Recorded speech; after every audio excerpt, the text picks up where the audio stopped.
میں اسکول جاتا تھا لیکن جنگ شروع ہو گئی اور حالات بدل گئے.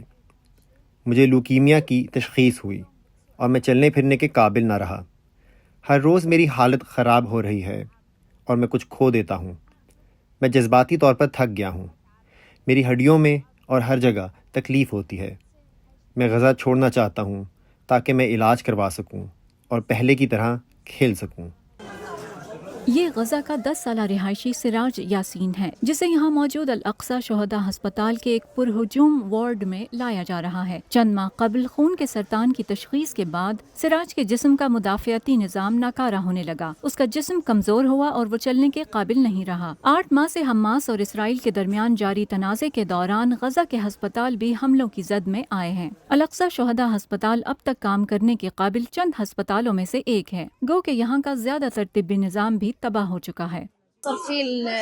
اس کا سب کچھ نارمل تھا. اپریل کے آخر میں نے محسوس کیا کہ وہ کچھ مختلف ہے، اس لیے میں اسے کچھ ٹیسٹ کرانے کے لیے لے گئی اور پتہ چلا کہ اس کا ہیموگلوبن لیول 3 تھا. انہوں نے فوری طور پر اس میں لیوکیمیا کی تشخیص کی اور یہ کہ وہ ہڈیوں کے گودے کے مسائل کا شکار ہے.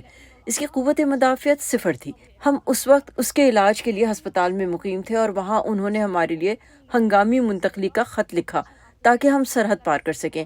رفح بارڈر کی بندش نے اسے متاثر کیا ہے. سراج کے ڈاکٹرز کا کہنا ہے کہ کیمو تھراپی اور ہڈی کے گودے یعنی بون میرو کا ٹرانسپلانٹ اس کے علاج میں مدد دے گا، لیکن یہ سہولتیں غزہ میں دستیاب نہیں. اسرائیلی افواج نے رفح کراسنگ سے مصر جانے کا واحد راستہ بند کر رکھا ہے، لہٰذا اب وہ علاج کے لیے غزہ سے باہر نہیں جا سکتا.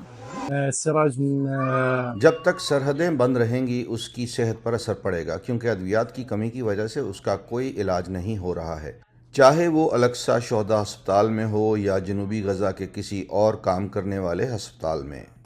الاقصی شہداء ہسپتال دیر البلا میں واقع ہے. یہ مرکزی غزہ کا وہ آخری شہر ہے جس پر اسرائیلی فورسز نے ابھی تک حملہ نہیں کیا. اس ہسپتال میں درکار طبی سہولتیں نہ ہونے کی وجہ سے سراج کو صرف درد کش ادویات یعنی پین کلرز دی جاتی ہیں. ان مشکل حالات میں بھی ان کی والدہ نے امید کا دامن تھام رکھا ہے.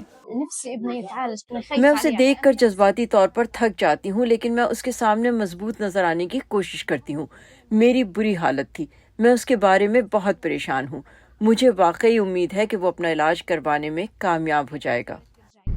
اسرائیل کا کہنا ہے کہ حماس کو تباہ کرنے کے لیے رفح پر حملہ ضروری تھا. ایسے میں رفح کراسنگ کے کھلنے کے امکانات کم دکھائی دیتے ہیں، جس نے یہاں رہائشیوں کے دیگر مسائل کے علاوہ سراج جیسے مریضوں کو بھی بے یار و مددگار چھوڑ دیا ہے. فائزہ بخاری، وائس آف امریکہ.